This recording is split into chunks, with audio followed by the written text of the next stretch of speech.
At my daughter's engagement party, her fiancé humiliated me with harsh words in a language he assumed no one would understand.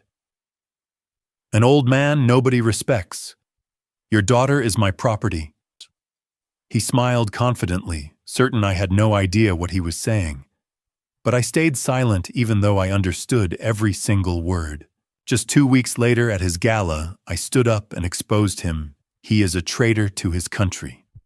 He had no idea he had just dug his own grave. Hello everyone, welcome to our story. Please like, subscribe to the channel, and share in the comments where you are watching from. Important note: this story contains fictional elements designed for entertainment and educational value. Any similarity to actual names or places is coincidental, but the lessons here may help you navigate difficult situations in your own life. They say a man's honor is all he has. I lost mine 21 years ago. Or at least that's what they told me. The warehouse was cold that night. It always was in early February when winter refused to let go of New Jersey, and the old heating system barely worked. I sat in the cramped security office, a room no bigger than a closet, watching the grainy feed from 4 cameras that covered the loading docks. The coffee in my styrofoam cup had gone cold an hour ago, but I drank it anyway. Waste wasn't something I could afford. 2 a.m. The loneliest hour of the night shift. Most people were asleep in warm beds next to someone who cared whether they woke up. I had this metal desk, a flickering fluorescent light, and a radio that only picked up static. My name is Howard Fletcher. I'm 60 years old. I work as a night security guard at a shipping warehouse in Copperfield, a town so small you'd miss it if you blinked while driving through. $26,000 a year. No benefits, no pension. Just enough to pay rent on a 1-bedroom apartment where the heat worked half the time, and the neighbors pretended I didn't exist. It wasn't always like this. 21 years ago, I was Major Howard Fletcher, United States Army. I served my country for 18 years. I led men. I made decisions that saved lives. I wore the uniform with pride, and when I saluted the flag, I meant every gesture. Then one night in Afghanistan, everything changed. I don't talk about that night. Not because I can't, but because no one wants to hear it. The official story is simple. Major Howard Fletcher compromised his unit's position. 4 soldiers didn't come home. Cooper Hayes, Garcia Johnson. Good men. Men with families, with futures. The Army investigated. They found enough to discharge me. Dishonorably. No trial. No chance to defend myself. Just a letter that stripped away everything I'd worked for. The uniform was gone. The rank was gone. The respect was gone. What remained was this, a small apartment, with peeling wallpaper, a job that paid barely enough to survive, and a name that made people look away when I walked into a room. The local VFW post didn't return my calls. The veteran support group stopped sending invitations. Even the clerk at the corner store, a kid who couldn't have been older than 20, had once muttered "traitor" under his breath when I paid for my groceries. I didn't correct him. What was the point? I still looked like a soldier, though. Couldn't shake it. My hair, what was left of it, was silver gray and cut short. Military short. My back stayed straight even when exhaustion pulled at my shoulders. I kept my boots polished, even the cheap ones I wore now. Old habits died hard. Or maybe they didn't die at all. Maybe they just became reminders of who you used to be. The apartment was a 15-minute walk from the warehouse. 1 bedroom, a kitchenette, a bathroom with a shower that dripped no matter how many times I tried to fix it. The furniture was secondhand, picked up from thrift stores over the years. A couch that sagged in the middle. A wooden table with one leg shorter than the others. A bed frame that creaked every time I turned over, but it was mine. No one could take it away. On the wall above the table, I kept a photograph. 4 faces smiled back at me, frozen in a moment before everything fell apart. Sergeant Daniel Cooper, 28, with a wife and a little girl he'd never gotten to watch grow up. Corporal James Hayes, 23, who'd been engaged and planning a wedding. Private First Class Anthony Garcia, 21, who wanted to be a teacher when he got home. Specialist Marcus Johnson, 25, who played guitar and wrote letters to his younger sister every week. Every night before I left for my shift, I looked at that photograph. And every night I asked myself the same question. Did I do it? Did I betray them? The army said yes. The evidence said yes. The investigation said yes. But I couldn't remember doing it. I'd replayed that night 1,000 times in my mind, searching for the moment I might have slipped, might have made a mistake, might have said something to the wrong person. I came up empty every time, but memories could lie. Guilt could twist them. And after 21 years, I wasn't sure I trusted my own mind anymore. What I did know was this 4 men didn't come home because of something I did or didn't do. Their families buried empty caskets or flag-draped remains.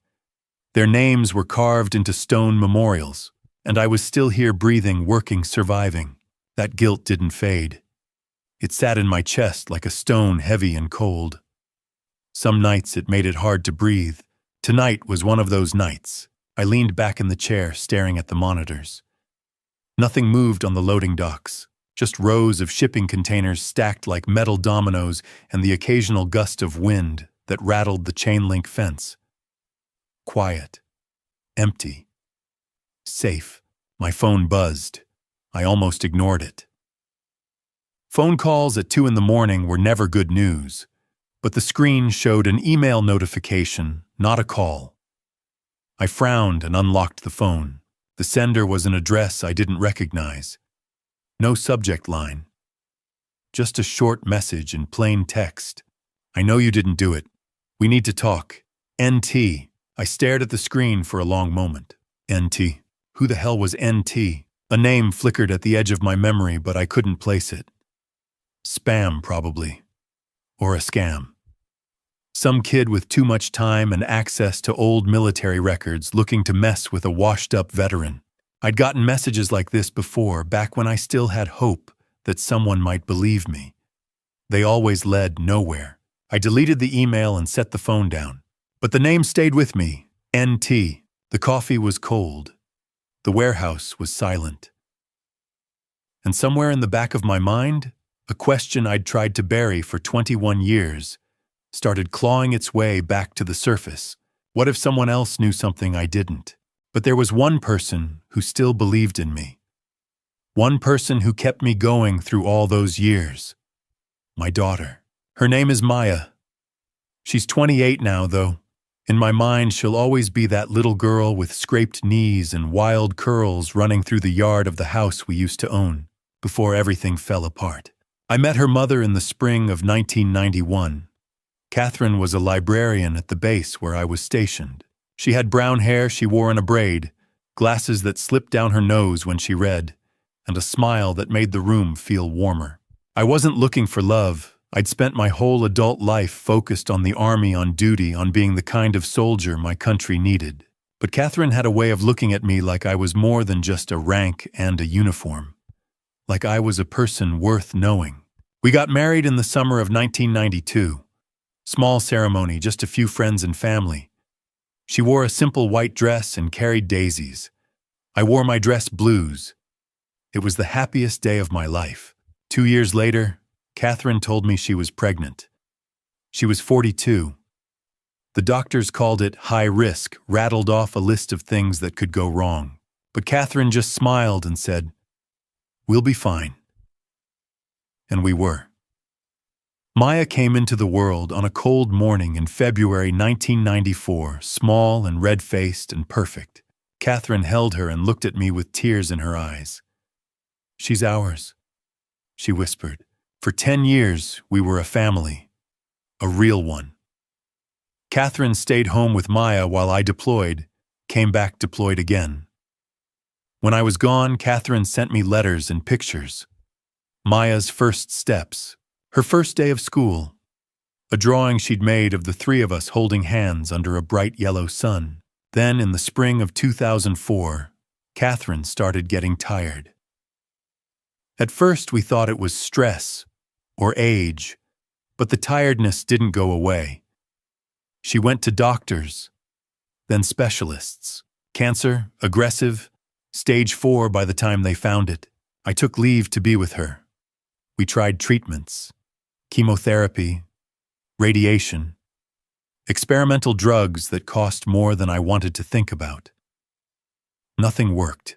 By the end of that year, Catherine was in a hospital bed, pale and thin, her hands cold in mine. Maya was 10. Old enough to understand her mother was dying, but not old enough to understand why. The night before Catherine passed, she held my hand and looked at me with those same warm eyes I'd fallen in love with. Her voice was barely a whisper. "Promise me you'll protect her." No matter what, I promised. I'd have promised her anything. Catherine passed away 2 days before Christmas. The funeral was small. I held Maya's hand the whole time. She didn't cry. She just stared at the casket, silent, like she couldn't believe her mother was really gone. After that, it was just the two of us. Being a single father wasn't easy, but I did my best. I cooked meals that were edible, if not great. I learned how to braid hair by watching YouTube videos. I went to parent-teacher conferences and school plays and soccer games.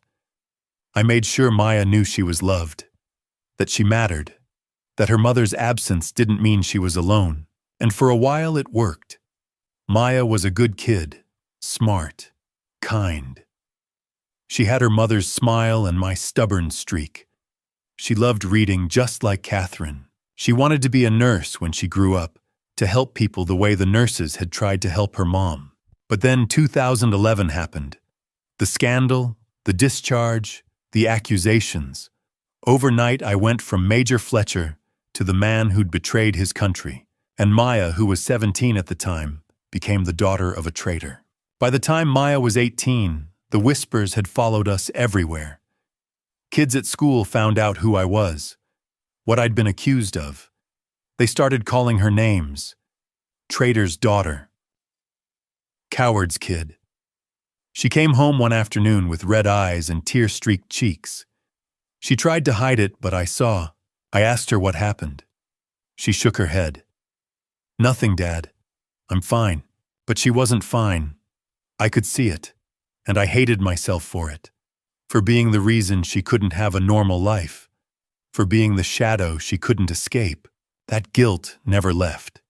It sat next to the guilt I felt about Cooper Hayes Garcia and Johnson.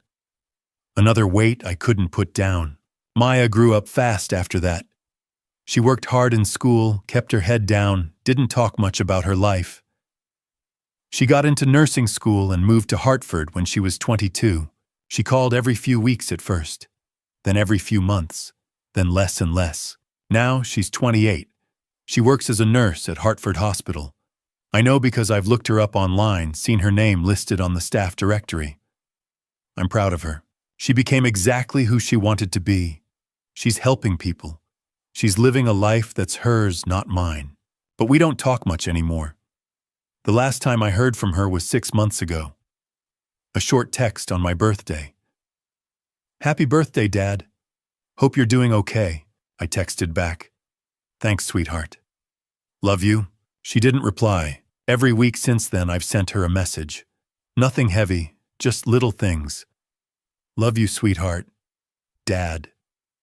Thinking of you." Hope work's going well. She never replies. I tell myself she's busy, that she's building her own life, that it's okay for her to move on, to stop carrying the weight of my past. I don't blame her for the distance. She spent her whole childhood being known as my daughter, the girl whose father destroyed his career and got 4 men killed. She deserves to be known as Maya Fletcher, nurse helper, her own person. But 6 months of silence is long. Longer than it's ever been. And some nights when the warehouse is quiet and the monitors show nothing but empty docks, I wonder if she's okay. If she's safe, if she's happy, if she still thinks I'm a hero. And then one quiet evening in late February, my phone rang. It was Maya. She had not called in 6 months. I was sitting at my kitchen table eating instant noodles straight from the pot, when the vibration shattered the silence. The apartment was dim, the overhead light flickering slightly, the kind of place that always felt too empty after dark. I looked down at the screen. Maya. For a long second, I just stared at her name, afraid it would vanish. My thumb hovered over the screen. 6 months. 6 months of unanswered messages. 6 months of wondering whether she was safe, whether she was struggling, whether she still needed her father, or whether she had learned to live without me. I swiped to answer. Maya, sweetheart, hi, Dad. Her voice sounded bright, but something underneath felt strained, as if the cheerfulness was carefully practiced. How are you? I'm good, I said, even though it wasn't entirely true. How are you? How's work? Work's fine. Busy. She paused. That's actually why I'm calling. I have some news. My chest tightened. What kind of news? Another pause. I'm getting engaged. The word hung between us. Engaged. My little girl. The child who climbed into my lap after nightmares. The one who held my hand at her mother's funeral because she was afraid I would break. That's wonderful, I managed. When did this happen? 3 weeks ago. He proposed 3 weeks ago. 3 weeks. And she was only telling me now. I kept my voice calm. Why didn't you call sooner? She hesitated. I could hear her breathing through the phone. Everything moved so fast. Maxwell wanted to plan the party first, make sure everything looked perfect. And I didn't know how to tell you. Why not because of the debt? I frowned. What debt? Student loans, medical bills. It piled up. More than I could handle. I was drowning, and I didn't want to burden you. You could never be a burden, I said quietly. You're my daughter. Her voice cracked. You're barely getting by, Dad. I couldn't ask you for help. When Maxwell offered, I said yes. Offered what he paid everything. $210,000. I went still. The noodles cooled in front of me, forgotten. $210,000. That wasn't a gift. It was a weight. Why would he do that? I asked. Because he cares about me, Dad. Not love. Cares. Why didn't you come to me first? I didn't want to worry you, she whispered. Maxwell was there when I had no one else. He helped. And now I owe him everything. Oh, I closed my eyes and took a slow breath. Tell me about him. Maxwell Sterling. He's a CEO. Sterling Defense Contractors. His family is influential. The engagement party is March 23rd. I really want you there. Sterling Defense Contractors. The name struck something buried deep inside me. I had heard it before. Years ago. Back when I still wore a uniform and believed the system protected people like us. Dad, she asked. I'm here, I said. Of course I'll come. Relief filled her voice. Thank you. Is he good to you? I asked carefully. A beat. Yes. He's good to me. Too fast. Does he make you happy? Another pause. I'm grateful for him. Grateful. Not happy. I wanted to push harder, to ask why she sounded rehearsed, why she disappeared for 6 months. But she sounded fragile. I chose silence and swallowed the questions burning inside. I'll be there, I said. March 23rd. I love you, Dad. I love you too. When the call ended, the apartment felt colder, heavier, like something unseen had entered the room. I stared at the phone for a long time, replaying her words in my head. Grateful. Away. Those words refused to leave me. Finally, I opened my old laptop. The fan whined as it powered on, struggling like it always did. I typed Sterling Defense Contractors. A sleek corporate website loaded. Defense Solutions. foreign contracts, carefully chosen images meant to inspire trust and authority. I clicked the leadership page. Maxwell Sterling, 37. A perfect smile that didn't quite reach his eyes. I scrolled further. Middle East operations, strategic partnerships, a $2.8 billion deal highlighted in bold text. My stomach twisted. The room felt smaller, the air heavier. Instinct screamed. Years of experience told me the same thing over and over. A man doesn't erase that kind of debt without expecting payment. And the name, Sterling Defense. I knew it from a life I tried to forget, from reports and briefings that never made the news. I closed the laptop and leaned back in the chair. Memories stirred unwanted and sharp of names whispered in hallways and files stamped confidential. I had walked away from that world thinking I was done with it forever. But the past has a way of circling back when you least expect it. Outside, the wind rattled the window cold and insistent like a warning I couldn't ignore. March 23rd was coming, and with it a room full of strangers, polished smiles, and questions no one wanted asked. I had 1 month to learn who Maxwell Sterling really was, and whether the danger I sensed was real or imagined, and whether my daughter was marrying a man or a monster hiding behind wealth and promises. 2 days later, a man walked into my warehouse, a man I thought I'd never see again. It was close to midnight when it happened. The loading docks were quiet, nothing but rows of shipping containers and the hum of the old heater. I was doing my rounds, flashlight cutting through the darkness. That's when I heard footsteps behind me. I spun around, hand dropping to my belt where I used to carry a sidearm. Nothing there now, just keys and a radio. A figure stepped out of the shadows.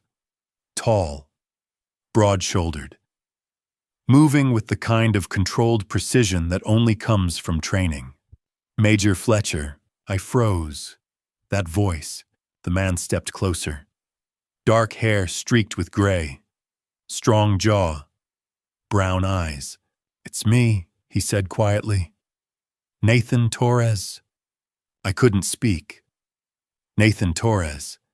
The kid I'd pulled out of a firefight 21 years ago. The kid who'd sobbed in my arms on a medevac helicopter. He wasn't a kid anymore. Grinding them, my voice came out rough. "Little Torres," he smiled. "Not so little anymore, sir." We stood there staring at each other. Then Nathan stepped forward, hand extended. I grabbed it, pulled him into a hug. "I've been looking for you for 2 years, sir." "Why?" His eyes met mine. "Because I never stopped believing in you." The moment he said those words, I was back there. Kandahar. October 2001. The desert sun was brutal that day. We were on patrol through a village on the outskirts of the city. Intel said it was clear. Intel was wrong. The first shot came out of nowhere. "Contact it, take cover." My team scattered. I counted heads. 11. We were supposed to have 12. Torres. I heard him before I saw him. Screaming. 30 meters out, caught in the open. He'd been hit. Leg. He was on the ground trying to crawl. The enemy fire was relentless. Rounds tore through the dirt around him. I didn't think. I just moved. I ran low, zigzagging. Rounds snapped past my head so close I felt the air shift. Someone was yelling at me to get back. I didn't listen. Torres was on his stomach when I reached him, clutching his leg. His face was white with terror. "I'm sorry, sir," I panicked. "Shut up and hold on." I grabbed him by the vest, hauled him onto my shoulders. 200 pounds plus gear. But adrenaline makes you stronger than you are. I started running. 300 meters back to our position. Every step was agony. My lungs burned. Torres was sobbing on my shoulder, begging me to leave him. "Not happening, soldier." Bullets tore past us. One clipped my helmet. Another hit the ground inches from my boot. I kept running. My team laid down covering fire. I could hear them shouting. "Almost there. 50 meters, 40, 30. I stumbled, caught myself, kept going. 20. Hands reached out, grabbed Torres, pulled him down behind cover. I collapsed next to him, gasping. Medevacs inbound. The helicopter came in fast, rotors whipping up dust. We loaded Torres on. He reached for my hand, gripped it hard. I panicked. He choked out. "I'm sorry, sir." I grabbed his face, forced him to look at me. "You did fine, Torres. You're a good soldier. You're going home." The helicopter lifted off. I watched it disappear into the sky. 4 weeks later, my unit was ambushed. The one that ended my career. The one that took Cooper Hayes Garcia and Johnson. Nathan Torres wasn't there. "You saved my life that day, sir." Nathan said, his voice pulling me back to the present. I blinked. The warehouse came into focus. Cold. Dim. "You were a good soldier, Torres. And you were a good commander. That's why I never believed the lie." "What lie?" "The lie that you betrayed your unit." His voice was hard now. "Sir, I never believed it. Not for 1 second." My throat tightened. "Why?" "Because I was there. I saw how you fought. How you carried me through enemy fire. A man who does that doesn't sell out his people." I couldn't speak. When I got home and heard what they were saying about you, I tried to tell them. But no one wanted to listen. The investigation was closed. You were gone. So I kept digging. On my own. For 21 years. And, he looked at me, his expression grim. "I know who really did it." The words hit me like a punch. "What?" "I know who set you up. Who sold out your position. Who got Cooper Hayes Garcia and Johnson killed." My heart pounded. "Who?" Nathan glanced at the door, then back at me. "Not here. It's not safe." He pulled a piece of paper from his pocket. "My office. Tomorrow morning, 9 o'clock. I'll show you everything." I looked down at the address, my hands shaking.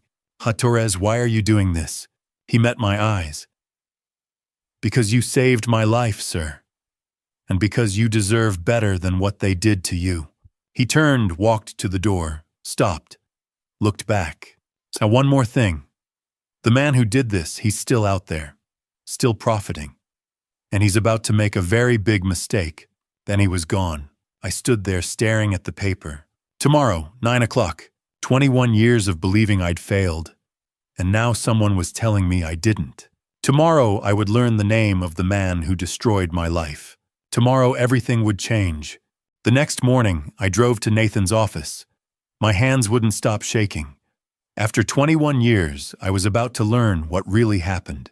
The address led me to a 3-story building in Newark, the kind of place where small businesses rented cheap office space. I found Nathan's name on the directory. 3rd floor, Torres Investigations Defense Insurance Specialist. I took the stairs. My legs felt heavy. Nathan was waiting. He opened the door before I could knock. "Morning, sir, come in." The office was small but organized. 1 desk, 3 monitors, stacks of folders and metal cabinets. The walls were covered with certificates and photos.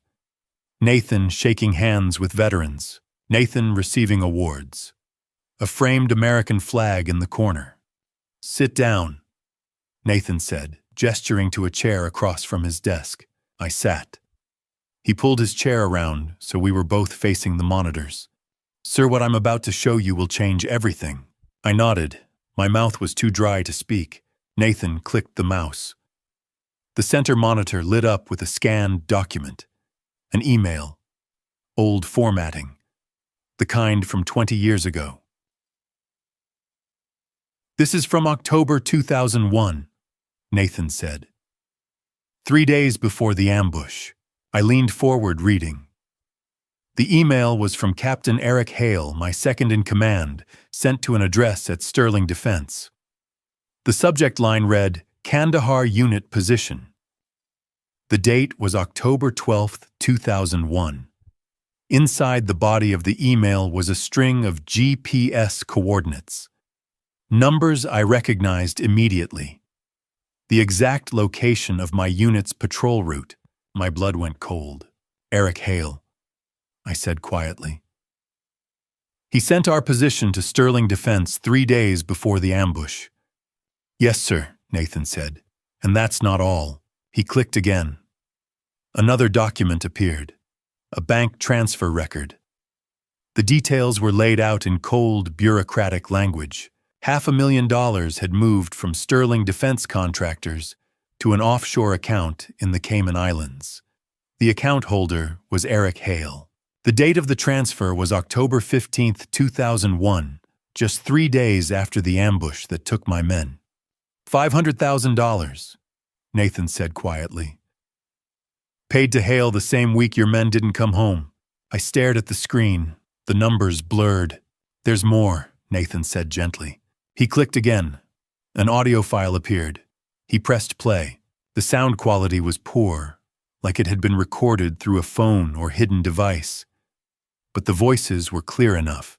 A young man's voice, confident, entitled. And did you handle the Fletcher situation? An older voice. Hale. I recognized it even after all these years. Yes, the ambush went as planned. 4 didn't make it. Fletcher's taking the blame. Good. My father will be pleased. The war needs to continue. We have contracts to fulfill. What about Fletcher? He's finished. Discharged. No one will believe him. We made sure of that. The recording ended. I sat there frozen. The room was silent except for the hum of the monitors. That's Maxwell Sterling, Nathan said quietly. He was 19 years old when that recording was made. 19. I couldn't speak. My hands were shaking so hard I had to grip the armrests. They set me up. I finally managed. They sold out my unit. They got Cooper, Hayes, Garcia, and Johnson killed. For money. For contracts. Yes, sir. 4 men didn't come home because of a business deal. Nathan didn't answer. He didn't need to. I closed my eyes. Saw their faces. Cooper. Hayes. Garcia. Johnson. Young men. Good men. Men who'd trusted me to keep them safe. And I'd failed them. Not because I'd made a mistake, but because someone had sold them out. Sold me out. For $500,000. I need to sit down, I said, even though I was already sitting. Nathan stood, walked to a small fridge in the corner, came back with a bottle of water. I drank it without tasting it. Sir, Nathan said carefully. There's one more thing. I looked up at him. What? He turned back to the monitor, pulled up a new file. A photo. A man in a suit. Dark hair. Sharp jaw. A practiced smile. The caption beneath read, Maxwell Sterling, CEO, Sterling Defense Contractors. 37 years old now. The kid who ordered that ambush is now running Sterling Defense, Nathan said. He's worth billions. He's made a career off the same wars that destroyed you. I stared at the photo, memorizing the face, the man who'd taken everything from me. And 2 weeks ago, Nathan continued, his voice tight. I found out he's engaged to a woman named Maya Fletcher. The words didn't register at first. They just hung there in the air, meaningless. Then they hit me. What? Your daughter, sir. He's marrying your daughter. I stood up so fast, the chair fell over behind me. No, the engagement party is March 23rd. I confirmed it. Maya Fletcher, nurse, Hartford Hospital. It's her. No, I shook my head. That's not possible. He doesn't even know her. Why would he? But the pieces were already falling into place. The phone call, Maya's voice, the hesitation. The way she'd said Maxwell had helped her. Paid off her debts.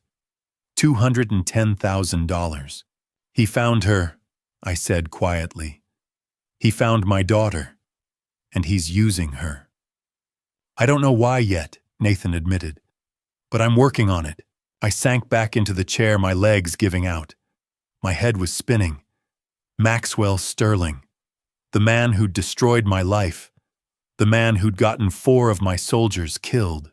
The man who'd stolen my career, my reputation, everything I'd worked for. And now he was marrying my daughter. Why, I whispered. Why would he do this? Why her? Nathan shook his head. I don't know, sir. But we're going to find out. I looked at the monitor. At Maxwell Sterling's face. That smile. He knew. He had to know.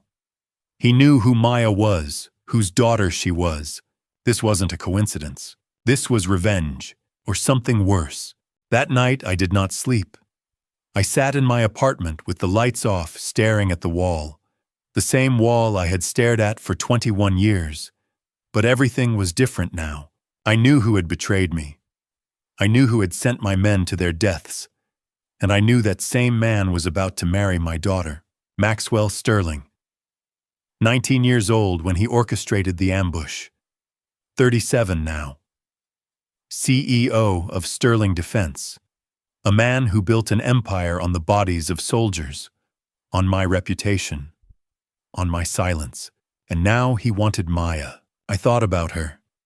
The little girl who used to climb into my lap and ask me to read her stories. The teenager who defended me when her classmates called me a traitor. The young woman who became a nurse because she wanted to help people, even when the world had been so cruel to her. She deserved better than this. She deserved better than him. I thought about Catherine, my wife, the woman who believed in me until her last breath. She made me promise to protect Maya no matter what. I had failed so many people in my life. I would not fail her. I would not fail our daughter, and I thought about them. Cooper, Hayes, Garcia, Johnson. 4 men who trusted me. 4 men who followed my orders. 4 men who died because someone sold us out. For 21 years, I had carried their names like stones in my chest. I had believed I was responsible, but I was not. Maxwell Sterling was. And he was still walking free, still profiting, still destroying lives. By the time the sun rose, I had made my decision. I was not going to let this stand. I was not going to let him take my daughter. I was not going to let him get away with what he did. Not anymore. I called Nathan. He answered on the first ring. His voice was steady alert. He had been waiting for me. We met an hour later at his office in Newark. He was already at his desk when I arrived, 3 monitors glowing in front of him, files stacked high on either side. He looked up when I walked in. He did not ask if I had decided. He could see it in my face. I am in, I said. He nodded once. Good. Then we need a plan. He pulled up a chair for me. I sat down. He opened a new file on his computer and turned the screen so I could see. Plan A, he said. The engagement party, March 23rd. Maxwell will invite you on stage. I know he will. Men like him cannot resist the opportunity to humiliate someone in public. And when he does, you will be standing right next to the microphone. Their microphone. The venue has a professional sound system. Everything said on that stage gets recorded automatically. We do not even need to bring our own equipment. I stared at the screen. You want me to get him to confess? On stage in front of 300 people. Nathan shook his head. No. I want you to let him talk. Let him show everyone who he really is. Men like Maxwell cannot help themselves. They always say too much. And when he does, their own sound system will record it. If we get something we can use, we take it to the FBI. We take it to the press. We bury him. It sounded simple, but I knew it would not be. Maxwell Sterling was not stupid. He had gotten away with this for 21 years. What if he does not talk? I asked. Nathan leaned back in his chair. Then we go to Plan B. He pulled up another file. A photograph appeared. A large ballroom, chandeliers, round tables with white linens, a stage at the front with a podium. Gala for veterans, Nathan said. Sterling Defense is hosting it in late April. 500 guests, politicians, generals, defense contractors, and one very important man. He clicked to the next slide.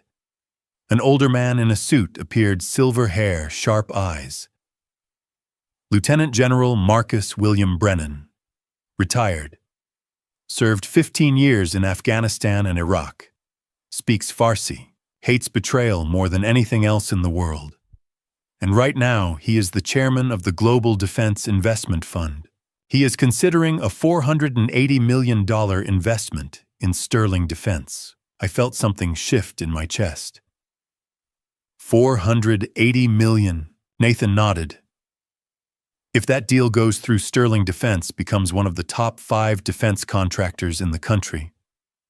Maxwell gets everything he has ever wanted. But Brennan is old school. He does not tolerate corruption. He does not tolerate traitors. If we can prove to him that Maxwell orchestrated the Kandahar ambush, that he sold out American soldiers for profit, Brennan will pull the deal. And without that money, Sterling Defense collapses. I stared at the photograph. General Brennan looked like every officer I had ever served under. Stern, disciplined. A man who believed in honor. "Do you think he will listen?" I asked. Nathan met my eyes. "If we have proof, yes. And we do. We have the emails. We have the transfer records. We have the recording. We just need to get it in front of him. Publicly. At the gala. In front of 500 witnesses. Maxwell will not be able to lie his way out of that." I let out a slow breath. It was a risk. A huge risk. But it was also the only real chance we had. "All right," I said. "We do both. Plan A at the engagement party. Plan B at the gala if we need it." Nathan stood up. He walked over to his desk and pulled out a folder. Inside were blueprints of the Sterling estate, photos of the venue, a list of guests. "The engagement party is in 3 days," he said. "I will be there. Table 20. Posing as one of Maya's colleagues from the hospital. If anything goes wrong, I will be watching, and I will be ready." I looked at the folder. At the plans. At the photographs. 21 years, I said quietly. 21 years, and it comes down to this. Nathan put a hand on my shoulder. "You saved my life once, sir. Now let me help you save yours." I looked at him. This kid I had carried 300 meters through enemy fire. This kid who had cried and apologized because he thought he had let me down. He was not a kid anymore. He was a man, a good man. And he was giving me a chance I never thought I would have. A chance to clear my name. A chance to protect my daughter. A chance to honor the men I had lost. I closed the folder. "All right," I said. "Let us do this." Nathan nodded. And for the first time in 21 years, I felt something I had not felt in a long time. Hope. 3 days before the engagement party, I drove to Hartford to see my daughter. My Honda Civic rattled on the highway, the engine groaning every time I pushed past 60. I had owned that car for 14 years. It was older than some of the recruits I used to train, but it still ran. That was all that mattered. Maya's address led me to a neighborhood I did not belong in. Tree-lined streets, iron gates, houses that looked like they had been pulled from magazines. I parked in front of a modern apartment building, all glass and steel, and sat there for a moment with my hands on the wheel. I had not seen my daughter in 6 months. I had not held her in over a year. And now I was about to walk into her life and tell her that the man she was going to marry was a monster. But I was not ready to do that yet. Not until I knew for certain that she needed saving. Not until I saw it in her eyes. I got out of the car. I walked up to the entrance. I pressed the buzzer for Unit 12. A voice crackled through the intercom. Hello, it was her. My girl. My Maya. Hey, sweetheart, I said quietly.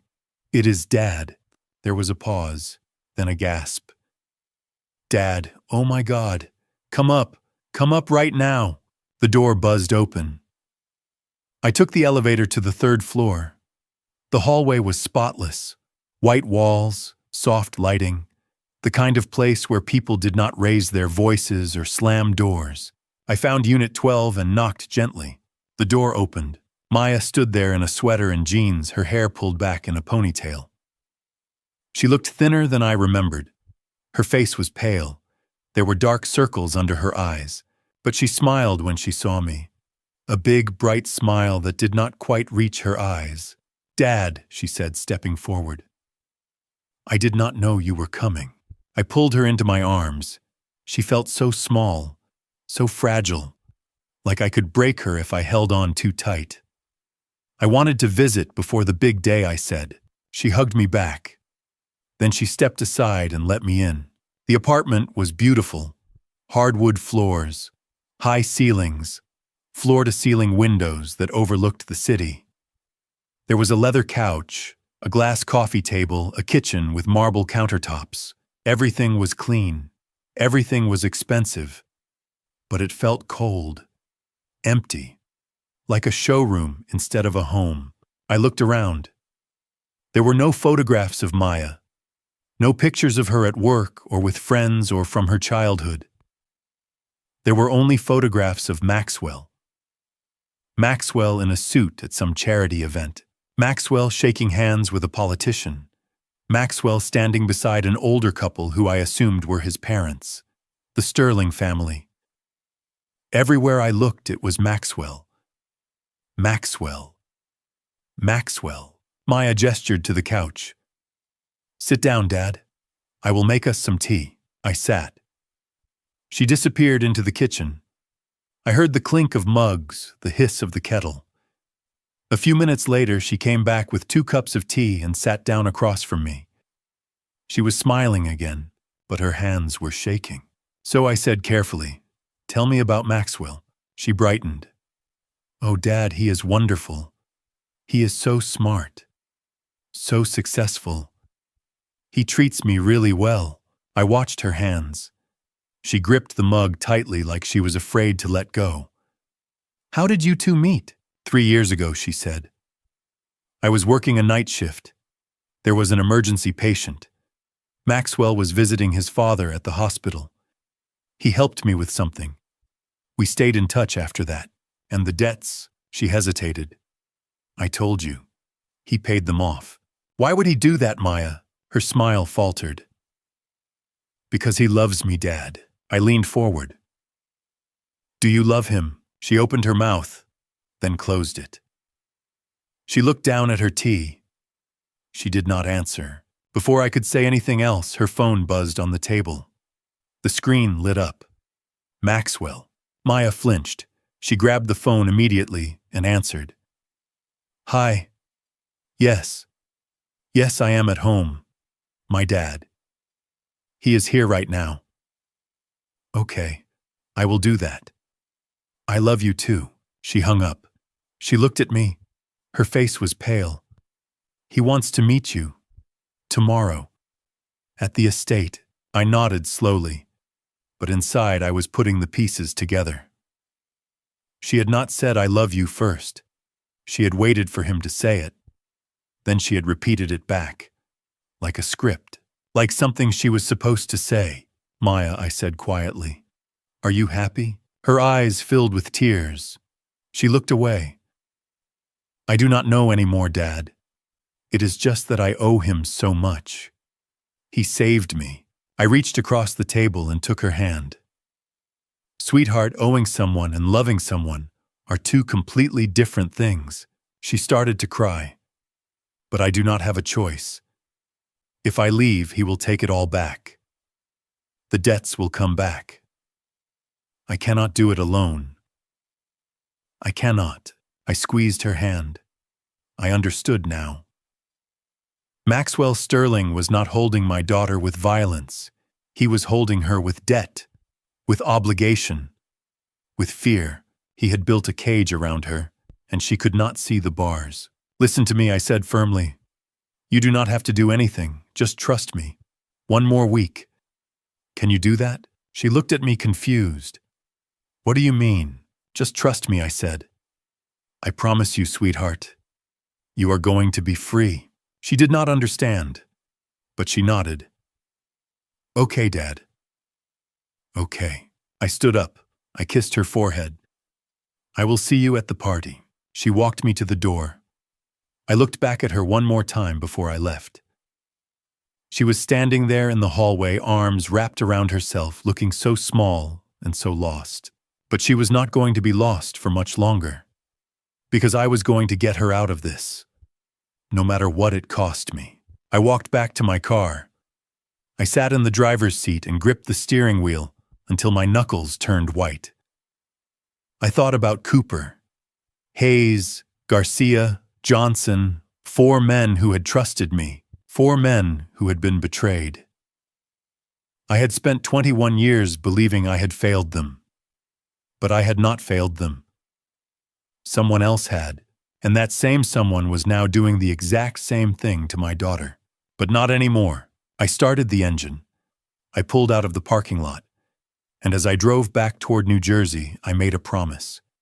To Maya, to the men I had lost, to myself. Maxwell Sterling was going to pay for what he had done, and my daughter was going to be free. The night of the engagement party arrived. I stood outside the Sterling estate looking up at the lights and the crowd inside. Somewhere in there was the man who had destroyed my life, and I was about to walk into his world. The Sterling estate was located in Greenwich, Connecticut, one of the wealthiest towns in America. I had looked it up before I drove over. The average home price was $3 million. The Sterling property was not average. It sat on 50 acres of manicured lawn surrounded by iron gates and old oak trees. The main house was an English manor, 3 stories of brick and stone with tall windows that glowed like lanterns in the dark. Behind it, a massive white tent had been erected on the back lawn. I could see the glow of chandeliers inside, hear the faint sound of a string quartet playing something classical. The driveway was lined with cars. Mercedes, BMWs, Teslas, a Bentley, a Rolls-Royce. I counted at least 40 vehicles, and every single one of them cost more than I had earned in the last 5 years combined. My Honda Civic looked like a rust bucket next to them. I parked it as far from the entrance as I could, tucked it between 2 hedges where no one would notice. I got out and adjusted my suit jacket. It was the only suit I owned. I had bought it in 2005 for a funeral. The fabric was a little loose now. The shoulders sagged. The cuffs were frayed, but it was clean. I had ironed it that morning. It would have to do. I walked up the long driveway toward the entrance. My shoes crunched on the gravel. Ahead of me, couples in tuxedos and evening gowns climbed the stone steps and disappeared into the house. Women wore diamonds. Men wore watches that could have paid for a year of my rent. I felt like I was walking onto a movie set, like I did not belong. At the door, a man in a black suit and an earpiece stopped me. Name: Howard Fletcher. He checked his tablet, nodded. Table 20. In the back. He said it like he was doing me a favor, like I should be grateful to even be allowed inside. I nodded and walked past him. The interior of the house was stunning. Marble floors, crystal chandeliers, a grand staircase that curved up to the 2nd floor. Everywhere I looked, there were flowers, white roses, orchids, arrangements that must have cost thousands of dollars each. Waiters in white gloves moved through the crowd with trays of champagne and hors d'oeuvres. I grabbed a glass of water from one of them. I was not here to drink. I followed the flow of guests through the house and out onto the back terrace. That was where the tent was. It was even bigger than I had thought. Inside, round tables were set with white linens, gold-rimmed plates, and tall centerpieces of white flowers. Each table had a number. I scanned the room. Table 1 was at the front, right by the stage. Table 20 was at the very back near the entrance to the kitchen. Of course, I made my way through the crowd. People were laughing, talking, clinking glasses. I recognized a few faces from the news. A congressman, a former ambassador, a retired general whose name I could not remember. These were not Maya's friends. These were Maxwell's people, his world. And I was an outsider. I was halfway to my table when I heard a voice behind me. "Mr. Fletcher." I turned, and there he was. Maxwell Sterling. He was tall, over 6 feet, broad-shouldered, dark hair styled perfectly, a sharp jawline, a smile that looked like it had been practiced in front of a mirror 1,000 times. He wore a black tuxedo that fit him like it had been sewn onto his body. His shoes were polished to a mirror shine. His cufflinks gleamed. He looked like he had stepped out of a magazine ad for wealth and success. He extended his hand. "Mr. Fletcher, it is an honor to finally meet you." I took his hand. His grip was firm but soft. There were no calluses, no rough edges. This was a man who had never worked a day of hard labor in his life. "Congratulations," I said evenly. "Thank you," he said, still smiling. "Maya talks about you all the time. I am so glad you could make it tonight." I studied his face. He looked sincere. His eyes were warm. His tone was polite. But there was something underneath. Something cold. Something calculating. I wondered if he knew who I really was, if he remembered what he had done, if he had any idea that the man standing in front of him was the same man he had framed 21 years ago. But there was no recognition in his eyes. None at all. "I hope you do not mind," he continued, "but I seated you at table 20. It is a little farther back, but I thought you might prefer a quieter spot. You know, away from the noise." He said it like he was being thoughtful, like he was doing me a kindness. But I knew what it really meant. Table 20 was where they put the people who did not matter, the people who were invited out of obligation, the people who were not important enough to sit with the real guests. "That is fine," I said. "Great," Maxwell said, clapping me lightly on the shoulder. "Enjoy the party, Mr. Fletcher, and thank you again for being here. It means the world to Maya." He turned and walked away back into the crowd. People gravitated toward him like he was the sun. He shook hands. He laughed. He posed for photographs. He was the center of attention, the man of the hour, the golden boy. And he did not remember me. Or maybe he did. Maybe he just did not care. I stood there for a moment, watching him.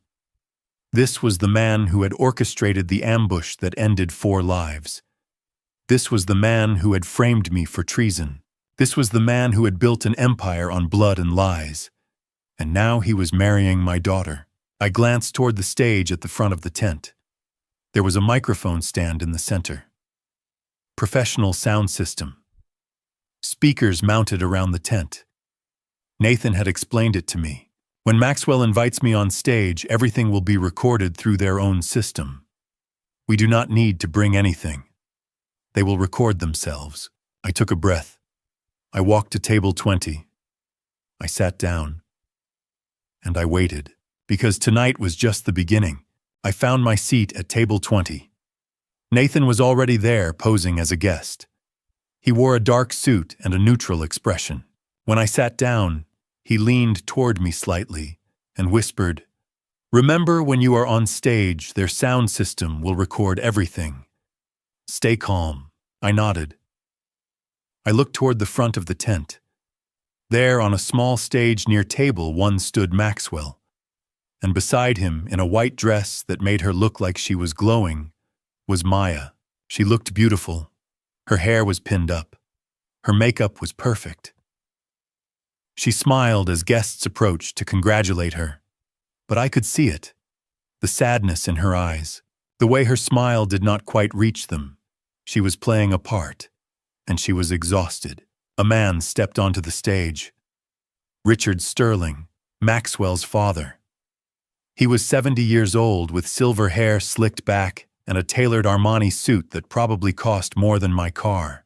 He carried himself like a king, like someone who had never been told no in his entire life. He picked up a microphone and tapped it twice. The crowd quieted. "Ladies and gentlemen," he began, his voice smooth and commanding. "Thank you all for being here tonight. It is a privilege to celebrate this joyous occasion with so many distinguished friends and colleagues." He paused. The crowd applauded politely. He smiled. "The Sterling family has always believed in legacy," he continued. "In building something that lasts, something that matters. My son Maxwell has done exactly that. Sterling Defense Contractors is now the leading provider of global defense solutions. We have contracts on 4 continents.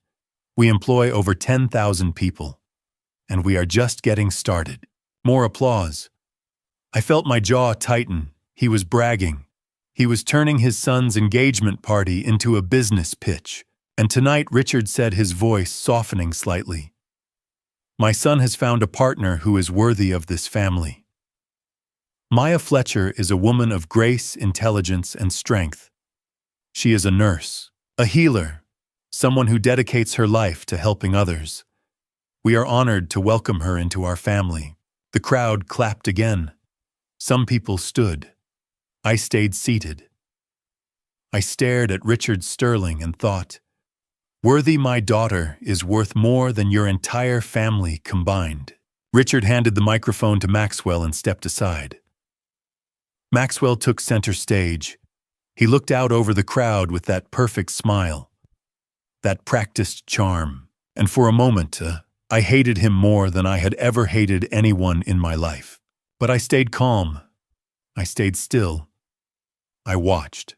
As I scanned the room, my eyes landed on table 1, the VIP section. And there, sitting with his back straight and his hands folded on the table, was a man I recognized immediately. Lieutenant General Marcus William Brennan, retired. He was 67 years old. Silver hair cropped short in a military cut. A square jaw. Sharp eyes that did not miss anything. He wore a dark suit, not a tuxedo, and he sat with the kind of posture that only comes from decades of military discipline. He was not smiling. He was not clapping. He was watching Maxwell with the cold, evaluating gaze of a man who had spent his entire life assessing threats. Nathan noticed me staring. He leaned over again. "You know him." I nodded slightly. "That is General Brennan. He commanded the 82nd Airborne Division in Afghanistan. Retired in 2012. What is he doing here?" Nathan's voice was barely audible. Maxwell invited him. "He is trying to lock in the $480 million investment from Brennan's fund." I looked back at Brennan. He had not moved. He was still watching Maxwell. His expression was unreadable, but I knew that look. I had seen it 1,000 times in my career. It was the look of a soldier who did not trust what he was seeing. A man who was waiting for proof, waiting for evidence. I thought, he is a real soldier, a man of honor. He is not going to like what he is about to hear. On stage, Maxwell raised the microphone. "Ladies and gentlemen," he said, his voice warm and confident. "Thank you all for being here tonight. 3 years ago, I met a woman who changed my life. She is kind. She is compassionate. She is strong. And tonight I have the honor of asking her to be my wife." He turned to Maya. He pulled a small velvet box from his pocket and opened it. Inside was a ring. A massive diamond that caught the light and sparkled like a star. The crowd gasped. Women leaned forward in their seats. Cameras flashed. Maxwell held the ring up. "Maya Fletcher," he said, looking into her eyes. "Will you marry me?" Maya stared at the ring. For a moment she did not move. She did not speak. I saw her hands tremble. I saw her lips part slightly like she wanted to say something, but could not find the words. And then quietly, almost in a whisper, she said, "I do." The crowd erupted in applause. People stood. They cheered. Maxwell slipped the ring onto her finger and pulled her into a kiss. The cameras flashed again. The string quartet began to play. It was perfect. It was beautiful. It was a fairy tale. But I knew what was really happening. I could see it in her eyes. She was not happy. She was trapped. I sat there at table 20, my hands clenched into fists under the table. My heart ached. My daughter, my little girl, standing on that stage pretending to be in love with a man who had destroyed my life. A man who was using her. A man who did not deserve to breathe the same air as her. Nathan leaned over one more time. "Stay calm," he whispered. "We are almost there." I nodded. I took a slow breath. I watched Maxwell on stage, basking in the applause, soaking in the attention. He looked like a man who had everything. A man who had won. And then he picked up the microphone again. "Before we continue," he said, "I want to take a moment to acknowledge someone very special. Someone who means the world to my fiancé." My stomach dropped. "Maya's father, Howard Fletcher, is here with us tonight." The crowd turned. Heads swiveled toward table 20, toward me. Maxwell smiled. "Mr. Fletcher, would you please join us on stage?" And just like that, everything changed. And then Maxwell called my name. The crowd turned. Heads swiveled toward table 20, toward me. Some people looked curious, others confused. I heard one man say, "Fletcher." That name sounds familiar. I stood up. My legs felt weak. My hands were shaking. Nathan leaned toward me and whispered, "Stay calm. Their sound system is recording." I nodded. I took a breath. I stepped forward. The walk to the stage felt like a mile. Every eye in the room was on me. I could feel their judgment, their curiosity. Who was this old man in a cheap suit? Why was he here? I climbed the steps onto the stage. The lights were blinding. I had to squint to see the crowd. 300 faces stared back at me. Maxwell stood beside me, smiling that perfect smile. He put a hand on my shoulder like we were old friends. "Mr. Fletcher," he said into the microphone. "Thank you for joining me." The crowd applauded politely. Maxwell turned to them. "As many of you know, family is everything to me. And tonight I want to honor the man who raised the woman I love. Maya's father, a man who has lived a long and interesting life." There was a pause. A few people laughed nervously. I knew what he was doing. He was setting me up. He reached into his pocket and pulled out a small box. "Mr. Fletcher," he said, turning to me.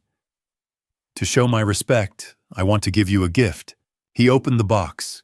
Inside was a watch, a Timex. I recognized it immediately. A cheap watch. The kind you could buy at a drugstore for $30. The crowd went silent. I saw people glance at each other. A few women covered their mouths. One man at table 3 smirked. They all knew. They all understood. Maxwell Sterling, a billionaire, was giving me a $30 watch in front of 300 of the wealthiest people in Connecticut. It was an insult, and everyone knew it. Maxwell held the watch out to me. "A small gift," he said smoothly. "I hope you will wear it with pride." A few people in the back laughed. Not loud, just quiet chuckles. But I heard them. My face burned. My throat tightened. I took the watch from his hand. "Thank you," I said quietly. Maxwell smiled. He turned back to the crowd, still holding the microphone. And then he said something that made my blood run cold. He spoke in Farsi, into the microphone, loud and clear, for everyone to hear. His voice was smooth and confident as he said, An old man nobody respects. The crowd laughed politely. They thought it was some kind of formal greeting, some exotic toast. They had no idea what he had just said. But I did, and someone else did too. At table 1, General Brennan's head snapped up. His jaw tightened. His eyes locked on Maxwell. Maxwell continued, still smiling, still speaking in Farsi into the microphone. Your daughter is my property, and you have no power to stop it. The crowd applauded. They thought it was beautiful, elegant. A few people even wiped away tears. But it was not. It was an insult, a public humiliation, and Maxwell thought no one in this room of wealthy Americans would understand a word of it. But he was wrong. I saw it happen. At table 1, General Brennan leaned toward the man beside him. His face was stone. His voice was low, but I could read his lips. He just insulted that man. In Farsi, the man looked confused. Brennan shook his head. Nothing. But his eyes never left Maxwell. Cold, hard, furious, and there were others. I saw a retired colonel at table 3 sit up straighter, his face darkening. A former intelligence officer at table 7 whispered something to his wife. They understood. They knew exactly what Maxwell had just said. And they were shocked. Maxwell handed the microphone back and turned to me. He shook my hand one more time. "Enjoy the party, Mr. Fletcher," he said in English. "Welcome to the family." I nodded. I did not trust myself to speak. I stepped down from the stage. My legs were shaking. My vision was blurred. I walked back to table 20. Nathan was watching me carefully. He gave me a small nod. I sat down. I set the cheap watch on the table. I stared at it. Nathan leaned over. "You okay?" I nodded. "Did the system get it?" "Every word," he whispered. The venue's audio tech is a veteran. He heard what Maxwell said. He is making us a copy right now. I looked toward the front of the room. Maxwell was back on stage laughing with his father. The crowd was clapping. Everything was perfect.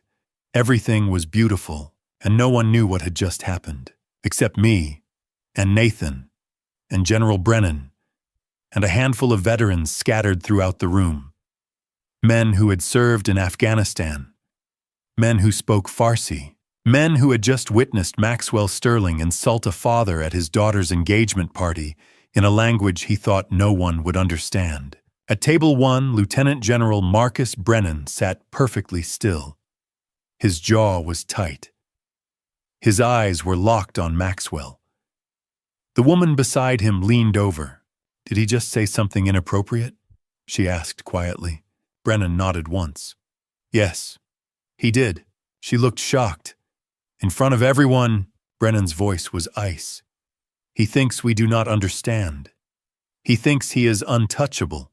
Nathan tapped my arm. "We should go. We have what we need."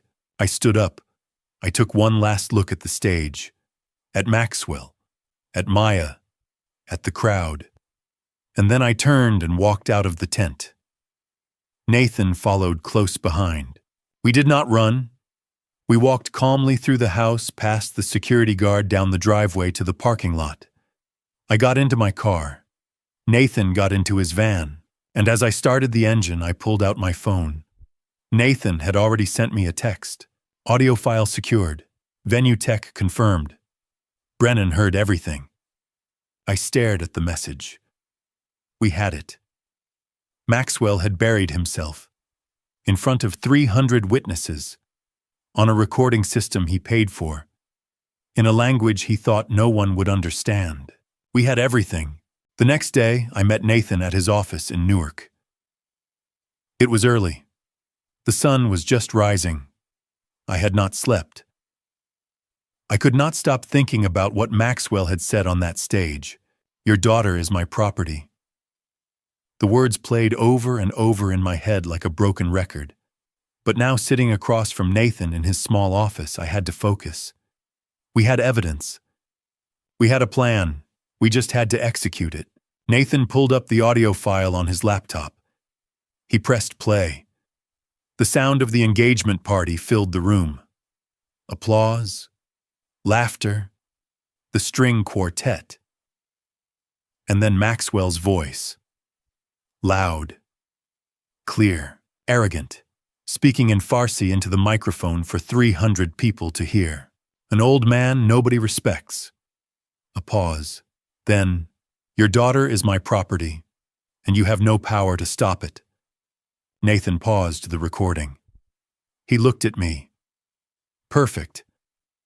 He admitted Maya is his property.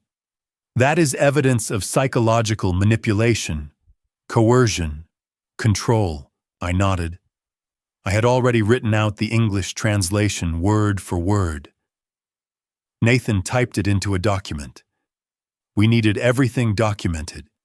Every sentence. Every word. Nathan leaned back in his chair.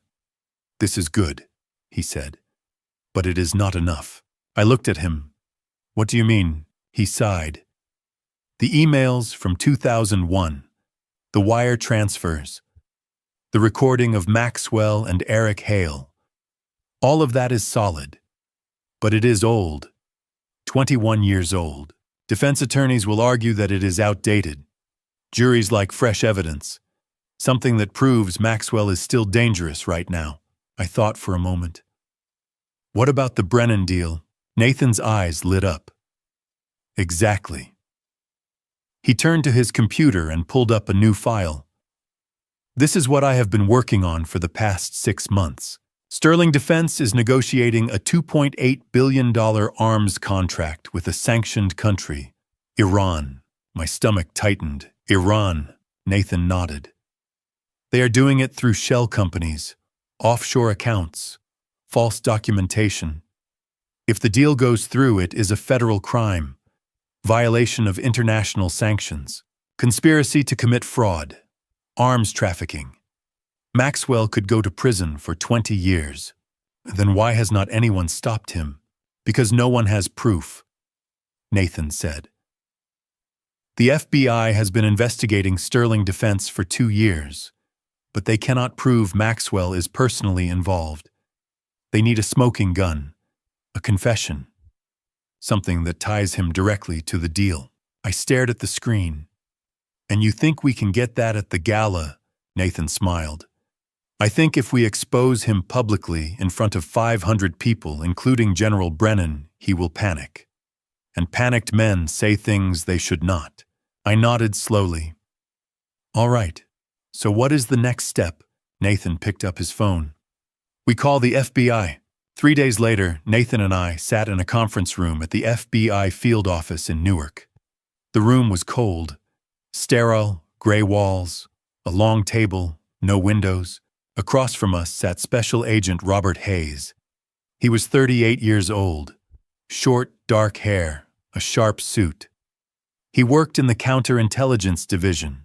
Nathan had contacted him 2 days earlier and sent him everything we had. Hayes had reviewed it all, and now he was here. Hayes leaned forward, his hands folded on the table.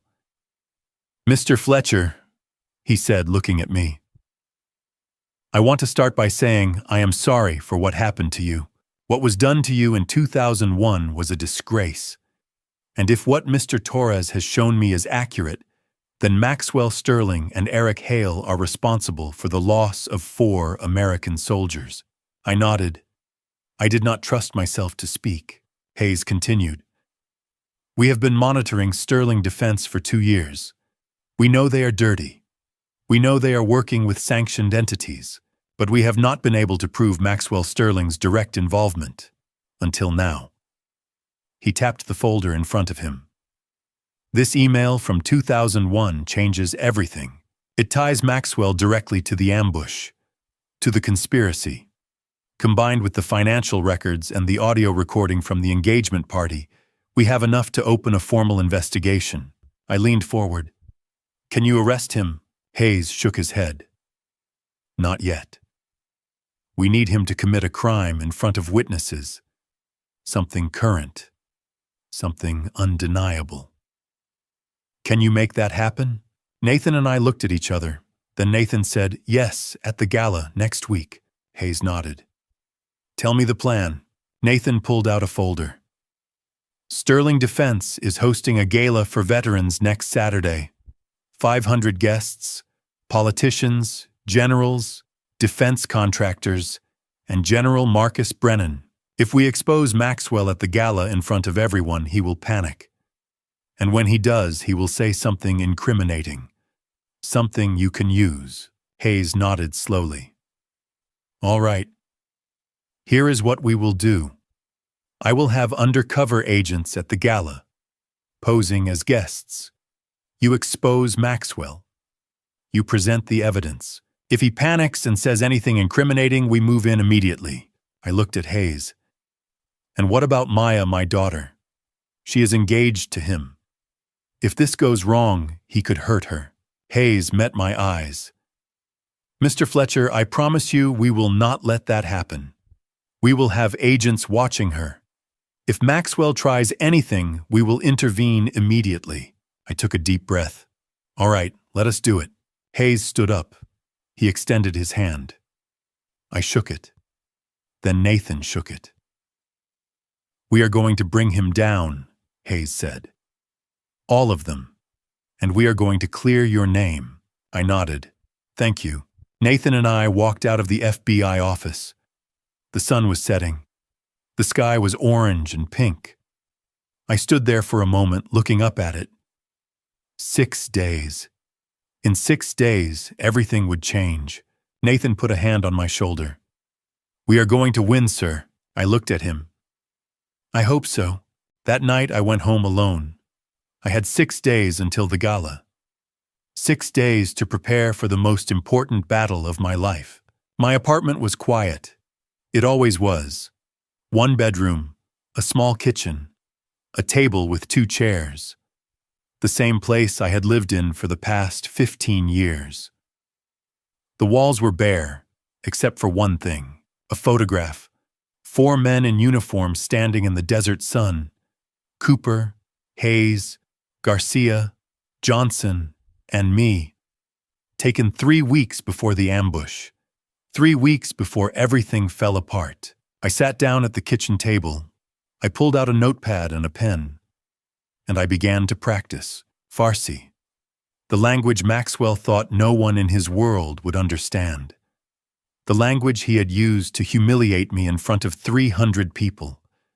The language I was going to use to destroy him. I wrote out the words slowly, carefully. I had not spoken Farsi regularly in over 15 years, but it came back to me like muscle memory. The sounds, the rhythm, the intonation. I had spent 5 years as a military intelligence officer, specializing in Middle Eastern languages. I had interrogated prisoners. I had translated intercepted communications. I had lived and breathed this language in a war zone. And now I was going to use it one more time. I practiced the pronunciation. I spoke the words out loud over and over until they felt natural again, until I could say them without hesitation, without stumbling. I would not reveal what I was going to say. Not yet. That was for the gala. That was for Maxwell. But I needed to be ready. I needed to be perfect, because I would only get one chance. I set the notepad down. I looked up at the photograph on the wall. 4 faces stared back at me. 4 men who had trusted me. 4 men who had followed me into hell. 4 men who never came home. Sergeant Daniel Cooper, 28 years old. He had a wife and a 3-year-old daughter. I remembered the photo he carried in his pocket. A little girl with pigtails smiling at the camera. He used to say, "This is why I am here. This is what I am fighting for." When he was lost in the ambush, his daughter was too young to remember him. Corporal James Hayes, 23 years old. He had just gotten engaged 2 months before the deployment. He used to talk about the wedding he was planning, about the house he was going to buy, about the life he was going to build. When I heard he was gone, I thought about the woman who would never walk down the aisle, the ring that would never be worn, the future that would never happen. Private First Class Anthony Garcia, 21 years old. He wanted to be a teacher when he got out of the army. He used to carry books with him everywhere. History, literature, science. He would read them in the barracks late at night, long after everyone else had gone to sleep. He had dreams. Big dreams. And they all ended in a dusty valley in Afghanistan because someone sold us out. Specialist Marcus Johnson, 25 years old. He played guitar. He was good too. He used to play for us at night when we were off duty. Country songs, folk songs, songs that reminded us of home. He had a girlfriend back in Texas. They had been together since high school. He wrote her letters every week. Long letters, pages and pages. When he was lost, I wondered if she kept those letters, if she still read them, if she could still hear his voice when she looked at the words. 4 men, 4 lives, 4 families who would never be whole again. And for 21 years, I had carried the weight of their names. I had believed it was my fault. I had believed I was the one who failed them. But I did not fail them. Maxwell Sterling did. And in 6 days, I was going to make sure everyone knew it. I stood up. I walked over to my desk and pulled out a piece of paper. I sat down and began to write. See, Maya, if you are reading this, it means I did not make it through. I want you to know that everything I did was to protect you. I am sorry I could not protect you from my past, but I hope I protected you from your future. Maxwell Sterling is not the man you think he is. He used you. He manipulated you. He turned you into a weapon against me, and I do not blame you for that. I blame him. Please know that I love you more than anything in this world. You are the only thing that kept me going all these years. You are the only reason I survived. Be strong, sweetheart. Be free. And do not let anyone ever make you feel like you are not enough. Because you are. You always have been. Love, Dad. I folded the letter. I put it in an envelope. I wrote Maya's name on the front. And then I placed it in the top drawer of my desk. I did not plan on mailing it. I did not plan on her ever reading it. But if something went wrong, if the plan failed, if Maxwell won, then at least she would know. At least she would understand. I stood up. I walked to the bathroom. I looked at myself in the mirror. My hair was gray. My face was lined. I looked older than 60. I looked tired, worn down, beaten. But my eyes were clear. My jaw was set. My hands were steady. I thought about the stage, about the microphone, about the moment when I would stand in front of 500 people and speak the words I had been practicing, the words that would end this, the words that would bring Maxwell Sterling to his knees. I whispered to my reflection. It all ends next week. I turned off the light. I went to bed. And for the first time in 21 years, I slept soundly. Because I knew what I had to do. And I knew I was ready. The night before the gala, Nathan came to my apartment. It was late. The sun had already set. The streetlights outside cast long shadows across the floor. I heard the knock on the door and opened it. Nathan stood there with a small black USB drive in his hand. "I have everything," he said. I stepped aside.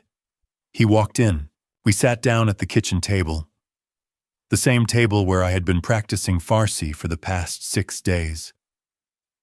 Nathan set the USB drive on the table between us. He opened his laptop and plugged it in. The screen filled with files, dozens of them. Emails, wire transfers, audio recordings, photographs, documents.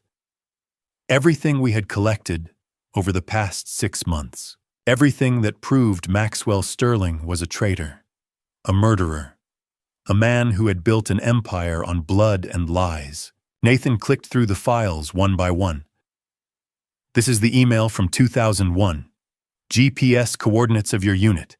Sent from Captain Eric Hale to Maxwell Sterling 3 days before the ambush. This is the wire transfer. $500,000. From Sterling Defense to an offshore account in the Cayman Islands.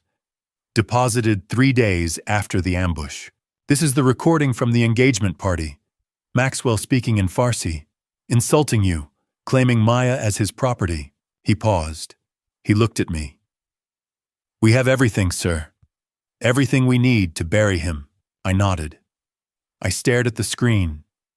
21 years of my life condensed into a few gigabytes of data. 21 years of pain, of shame, of silence. All of it was right there, on a USB drive no bigger than my thumb. Nathan leaned back in his chair. He looked at me carefully. Sir, can I ask you something? Go ahead. Are you sure about this? If we fail, they will destroy you all over again. They will say you are lying. They will say you are desperate. They will drag your name through the mud worse than they already have. I let out a slow breath. Nathan, I have been destroyed for 21 years. I do not have anything left to lose. You have Maya. I looked at him. That is exactly why I have to do this. Nathan was silent for a moment. Then he nodded. I understand. We sat there in silence. The laptop screen glowed between us. Outside, I could hear the faint sound of traffic, of people going about their lives, people who had no idea what was about to happen tomorrow. Nathan broke the silence. Sir, can I ask you something else? Sure. Why did you never tell anyone you spoke Farsi? I smiled. It was a sad smile, a tired smile. Because the people who framed me did not know, and I wanted to keep it that way. Why? I leaned forward. I looked him in the eye. Languages are weapons, Nathan. You never reveal your weapons until you are ready to use them. Nathan stared at me. He did not say anything for a moment. Then he smiled. And tomorrow, I said quietly, I use my weapon. Nathan nodded. He closed the laptop. He unplugged the USB drive and handed it to me. Keep this safe. Tomorrow we are going to need it. I took the drive. I held it in my hand. It was so small, so light. But it carried the weight of 4 lives, 4 families, 21 years of injustice. And tomorrow it was going to carry the truth. Nathan stood up. He walked toward the door. Then he stopped. He turned back to me. Tomorrow we are going to get your honor back, sir. I stood up. I walked over to him. Tomorrow we are going to tell everyone what really happened. Nathan extended his hand. I shook it. His grip was firm, strong. It has been an honor serving with you, sir. I looked at him. This kid I had carried through enemy fire. This kid who had grown into a man. A good man. A man who believed in justice. The honor is mine, Torres. Nathan nodded. He turned and walked out the door. I watched him go. I stood there in the doorway for a moment, listening to the sound of his footsteps fading down the hallway. Then I closed the door. I walked back to the kitchen table. I sat down. I looked at the USB drive in my hand. So small. So insignificant. But tomorrow it was going to change everything. I thought about the gala, about the stage, about the 500 people who would be there. Politicians, generals, defense contractors, and General Brennan. The man who held Maxwell's future in his hands. I thought about Maxwell. About the way he had looked at me on that stage at the engagement party. The way he had smiled. The way he had thought he was untouchable. The way he had insulted me in a language he thought no one would understand. But I understood. And tomorrow, everyone else would understand too. I thought about Maya, about the way she had looked in that white dress, about the way she had whispered, "I do." She was still trapped, still under his control. But not for much longer. Tomorrow I was going to set her free. I stood up. I walked to my bedroom. I opened the closet. Hanging there in a plastic garment bag was my old army dress uniform. I had not worn it in over 20 years. I had not been allowed to. When they dishonorably discharged me, they took away my right to wear it. But tomorrow I was going to wear it anyway. Because tomorrow I was going to take back what they stole from me. I pulled the uniform out. I laid it on the bed. The dark blue jacket, the pressed pants, the ribbons, the insignia. It still fit. I had tried it on a few days ago just to be sure. I sat down on the edge of the bed. I looked at the uniform. I thought about the last time I had worn it. It was at a ceremony in Kandahar, a promotion ceremony. I had just been promoted to major. I remembered standing on that stage, saluting the flag, taking the oath. I remembered feeling proud, honored. And then 3 weeks later, it was all gone. But tomorrow I was going to get it back. All of it. My honor. My name. My life. I lay down on the bed. I closed my eyes. And I thought, no. We are not going to fail. Not this time. 21 years. It all ends tomorrow. The night of the gala arrived. I stood in front of the mirror in my apartment one last time. I was wearing my old army dress uniform, the dark blue jacket, the pressed pants, the ribbons on my chest, the insignia on my shoulders. I had not worn this uniform in 21 years. I had not been allowed to. But tonight I was wearing it anyway. Because tonight I was taking back what they had stolen from me. I looked at myself in the mirror. I looked older, grayer, but I stood straighter than I had in years. I looked like a soldier again. And tonight I was going to fight like one. I picked up the USB drive from the table. I slipped it into my pocket, and then I walked out the door. The gala was being held at the Sterling Memorial Hall in Bridgeport, Connecticut. It was a massive building, old and grand, built in Gothic Revival style. Stone arches, stained glass windows, towers that reached up toward the sky. Inside the main hall was breathtaking. The ceiling was 40 feet high, lined with enormous crystal chandeliers that cast a golden glow over everything. At the far end of the hall was a stage with a podium at the center, and a massive LED screen behind it 20 feet wide. 500 guests filled the room. Round tables covered in white linens, gold-rimmed plates, tall centerpieces of red, white, and blue flowers.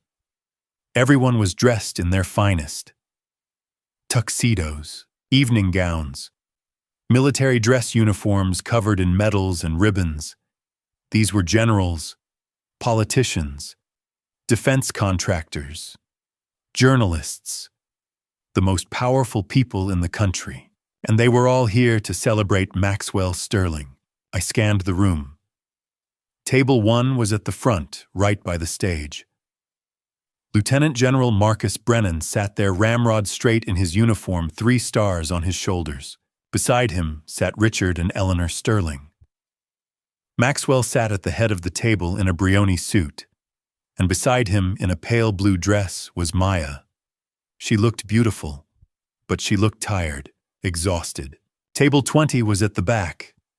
Nathan was already there, dressed in a dark suit, looking like just another guest. I walked toward him. As I did, people turned to look at me. Whispers followed me across the room. Is that Fletcher? The one from the Kandahar incident? Why is he wearing his uniform? I ignored them. I kept my head high. I reached table 20 and sat down. Nathan leaned toward me. Ready? I nodded. Ready? The lights dimmed. The crowd quieted. Maxwell stood up and walked onto the stage. He picked up the microphone. His smile was perfect. His voice was smooth and confident. "Ladies and gentlemen," he said, "thank you all for joining us tonight. It is an honor to host this gala in support of our veterans. Tonight, we celebrate them. We honor them, and we commit ourselves to ensuring their service is never forgotten."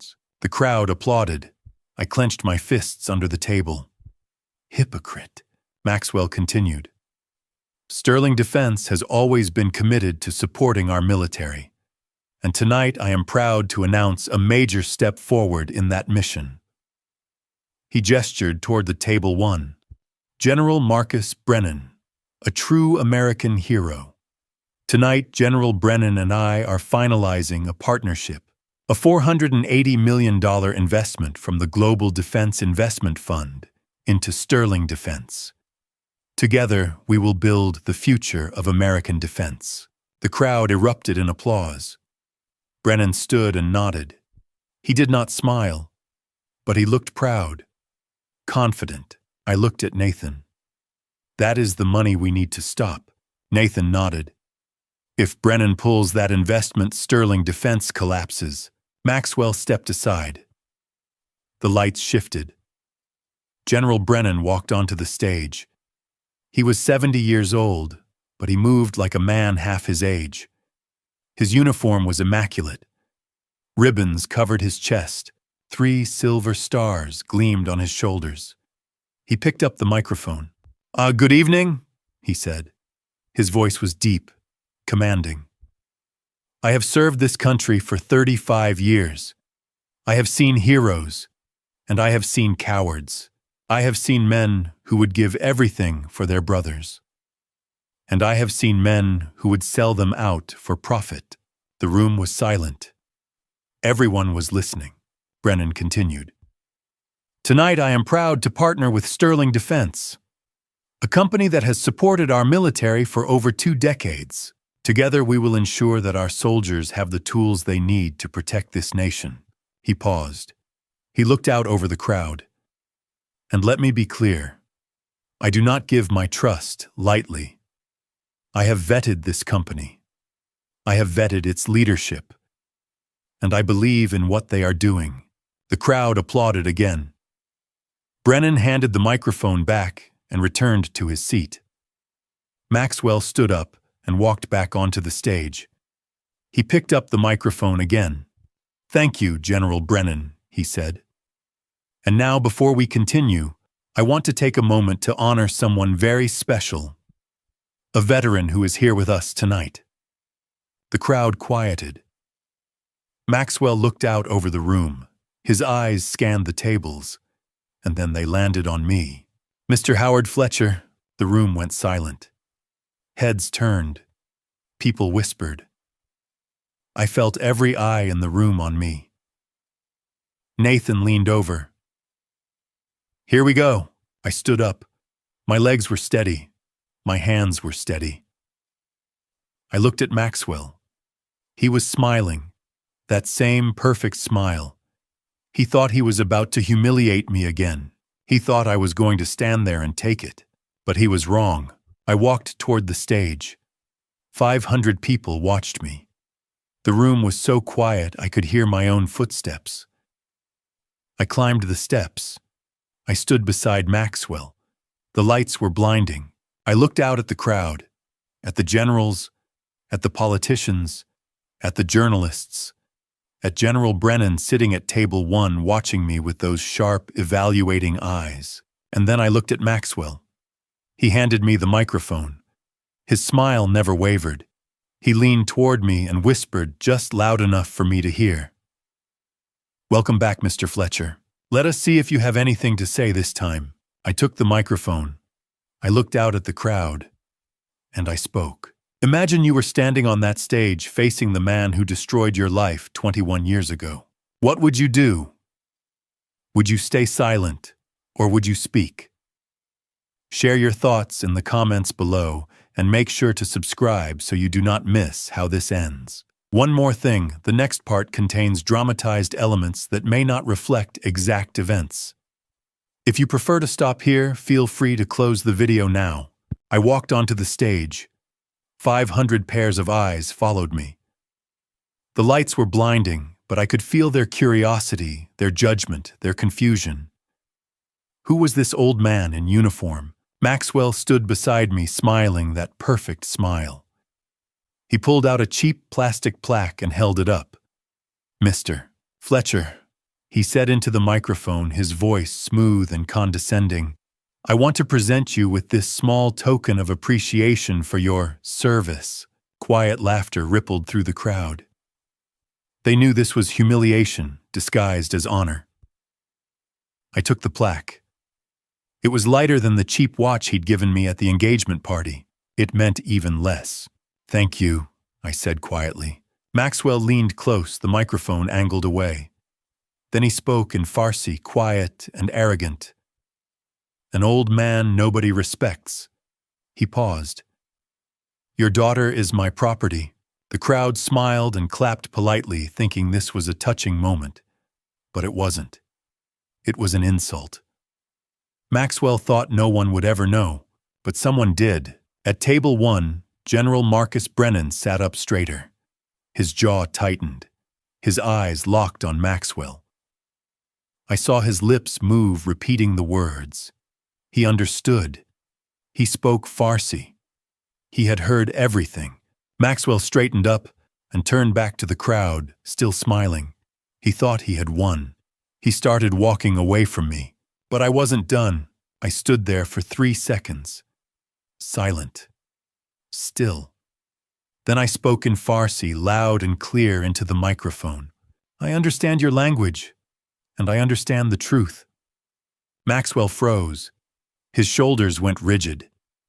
He turned around slowly, his face pale, his smile gone. He stared at me like he'd seen a ghost. The crowd went silent, confused. They didn't understand my words, but they could see it in Maxwell's face. They could feel it in the air. I continued in Farsi, still loud and clear. "You are a thief. You are a traitor." At table 1, General Brennan stood up, his fists clenched. He understood every word. Maxwell took a step toward me, his voice shaking. What are you doing?" I looked out at the crowd. 500 people. Generals, politicians, journalists, defense contractors. All staring at me, waiting. I took a breath and switched to English. "Ladies and gentlemen," I said, my voice echoing through the hall. "For those who don't speak Farsi, let me translate what this man just said to me." I turned to face them. Maxwell stood frozen behind me, his face white as a sheet. I held the microphone firmly. "This man called me an old man nobody respects. He said my daughter is his property. He said this in Farsi because he thought I didn't understand. Because he thought no one here would understand. But he was wrong." The crowd erupted in whispers. At table 1, Maya stood up, her hand over her mouth, staring at Maxwell like she didn't recognize him. "My name is Howard Fletcher. 21 years ago, I was a major in the United States Army. I served in Afghanistan. Then my unit was ambushed. 4 soldiers were lost. I was accused of betraying them, of leaking our position to the enemy. I was dishonorably discharged. My life was destroyed. For 21 years, I carried the weight of their losses. For 21 years, I believed I was responsible." I pointed at Maxwell. "But I wasn't responsible. He was." At table 20, Nathan stood up. He opened his laptop and plugged in the USB drive. Behind me, the massive LED screen lit up with evidence. The first image, an email dated October 9, 2001, from Captain Eric Hale to Maxwell Sterling at Sterling Defense Contractors. Subject unit position Kandahar. The body contained GPS coordinates, my unit's coordinates. Sent 3 days before the ambush. The crowd gasped. Journalists snapped photos. Cameras flashed. The next image, a wire transfer. $500,000 from Sterling Defense Contractors to an offshore account in the Cayman Islands. Account holder Eric Hale. Date October 15, 2001. 3 days after the ambush, then audio played. Scratchy, old, but clear. 2 voices. Maxwell Sterling, 19 years old. Have you handled the Fletcher situation? Eric Hale. Yes. The ambush went as planned. 4 men didn't make it. Fletcher takes the blame. Maxwell again. Good. My father will be pleased. The recording ended. The room was silent. Everyone stared at the screen, at the proof that Maxwell Sterling had orchestrated the ambush that ended 4 lives, that he had framed me, that he had destroyed my life for profit. General Brennan stood up, his voice ice cold. Is this real, Sterling? Maxwell turned to him, hands shaking. No, this is fake. Someone's trying to frame me. I stepped forward. Then explain why you spoke to me in Farsi. Explain why you said my daughter is your property. Maxwell's face twisted. He was panicking. She is my property. I paid $210,000 for her. I saved her. I own her. The room exploded. People gasped. At table 1, Maya let out a sob and ran out of the hall. General Brennan walked onto the stage beside me. He looked at Maxwell with cold, hard eyes. Mr. Sterling, I served in Afghanistan for 15 years. I learned Farsi to communicate with our allies and understand our enemies. I understood every word you just said. He paused. You insulted a fellow veteran. You admitted to owning a woman. You admitted to betraying American soldiers for profit. You are a disgrace. Brennan turned to the crowd. The Global Defense Investment Fund will not invest a single dollar into Sterling Defense. Not now. Not ever. And I encourage every investor in this room to do the same. The crowd erupted in applause. From the back of the room, a man in a dark suit stepped forward, holding up a badge. FBI. Special Agent Robert Hayes. He walked onto the stage. Maxwell Sterling, you are under arrest for conspiracy fraud and violation of international sanctions. 2 more agents appeared. They grabbed Maxwell's arms and snapped handcuffs onto his wrists. Maxwell looked at his father. Dad, do something. Richard Sterling sat down without a word. The crowd was on its feet, clapping and cheering. Maxwell Sterling, the golden boy, was being led off the stage in handcuffs. I stood there, the microphone still in my hand, and felt something I hadn't felt in 21 years: relief. I looked out at the crowd and spoke one last time, tears streaming down my face. I have waited for this moment for 21 years. 4 soldiers lost their lives because of that man's greed. They didn't deserve what happened to them. My daughter almost lost her freedom because he thought he could buy her. But tonight we have shown everyone what really happened. I turned to General Brennan. Thank you, General. Brennan saluted me. It was an honor, Major Fletcher. I looked at the crowd one more time. Language is not just communication. It is power. It is the way we reveal who we truly are. Tonight, Maxwell Sterling revealed exactly who he is. A traitor, a manipulator, a man who thought he could hide behind words no one would understand. But we understood, and now everyone knows. All 500 people stood and cheered.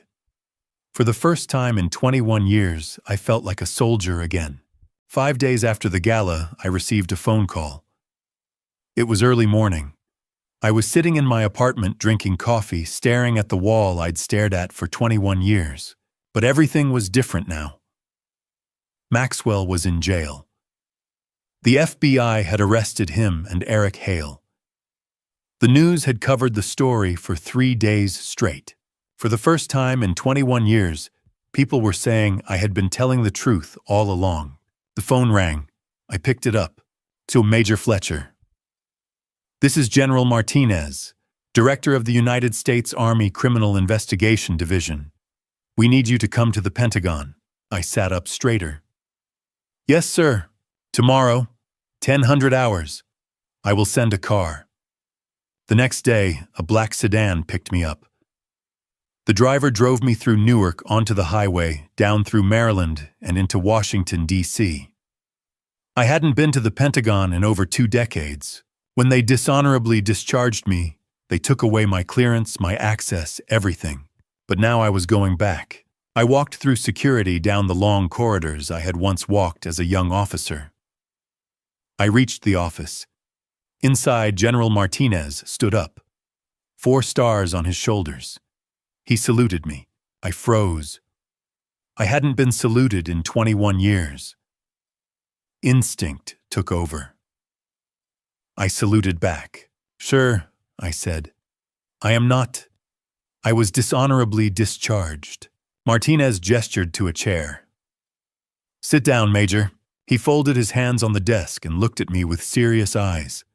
"On behalf of the United States Army, I owe you an apology. We failed you. We believed a lie for 21 years. We didn't investigate thoroughly. We took the word of men who had everything to gain from your downfall. And because of that, your life was destroyed." I couldn't speak. My throat was too tight. "We have reviewed all the evidence provided by Mr. Nathan Torres and the FBI. The Army Criminal Investigation Division has concluded that you were wrongfully accused. The charges were fabricated. The evidence was falsified. Within the next 90 days, you will be fully exonerated. Your rank will be restored. Your pension will be reinstated. And you will receive back pay for the past 21 years. With interest." I sat there staring at him. After 21 years, they were giving it all back. "Sir," I said quietly, "I don't know what to say." "You don't need to say anything, Major. You deserve this." I looked down at my hands. "Sir, if I may, I don't want the rank restored officially. I don't want to come back into active service. I just want my honor back." Martinez smiled. "You will have both." He stood up. We shook hands. Then he said something that made me stop. "Major, there are some people outside who want to see you." "Who?" The families." My heart stopped. The families of the 4 men I had lost. The families who had believed for 21 years that I was responsible for their sons' deaths. Martinez opened the door. I stepped into the hallway. And there they were, 4 people, standing in a line, waiting for me. Mrs. Sarah Cooper, the wife of Sergeant Daniel Cooper. Mr. James Hayes, Sr., the father of Corporal James Hayes. Mrs. Rosa Garcia, the mother of Private First Class Anthony Garcia. Mrs. Patricia Johnson, the sister of Specialist Marcus Johnson. I stood there frozen. These were the families I had failed. And now they were standing in front of me. Mrs. Cooper stepped forward first. "Major Fletcher," she said, her voice shaking. "We owe you an apology." I shook my head. "No, I owe you an apology." She smiled, but it was a sad smile. "We believed the lie for 21 years. We thought you had betrayed them. We hated you for it." I felt tears welling up. "I understand. If I were you, I would have believed the same thing." Mr. Hayes stepped forward. "But you didn't give up. You fought for the truth. And because of you, our sons' names have been cleared. They are not just casualties anymore. They are heroes, and everyone knows it now." "They were always heroes," I said. "They deserved better than what I could give them." Mrs. Garcia stepped forward, crying now. "You gave them everything you could, Major. You brought them home. Not alive, but you brought them home." I shook my head. "I promised I would keep them safe. I failed." Ms. Johnson put her hand on my shoulder. "You didn't fail. You were betrayed. But you made sure the truth came out. And that is what matters." Mrs. Cooper took my hand. "Thank you, Major. Thank you for never giving up." I couldn't speak. I could only nod. The tears were streaming down my face. I had spent 21 years believing these families hated me. And now here they were thanking me. General Martinez led us down the corridor. We turned a corner and stopped. We were standing in front of a memorial wall covered in thousands of names. soldiers who had been lost in service to their country. And there in the middle were 4 names I knew by heart. SGT Daniel Cooper, 1973 to 2001. CPL James Hayes, 1978 to 2001. PFC Anthony Garcia, 1980 to 2001. SPC Marcus Johnson, 1976 to 2001. I saluted. The families stood beside me. Together we stood in silence. I thought about what Nathan had said weeks ago. Languages are weapons. You don't reveal your weapons until you're ready to use them.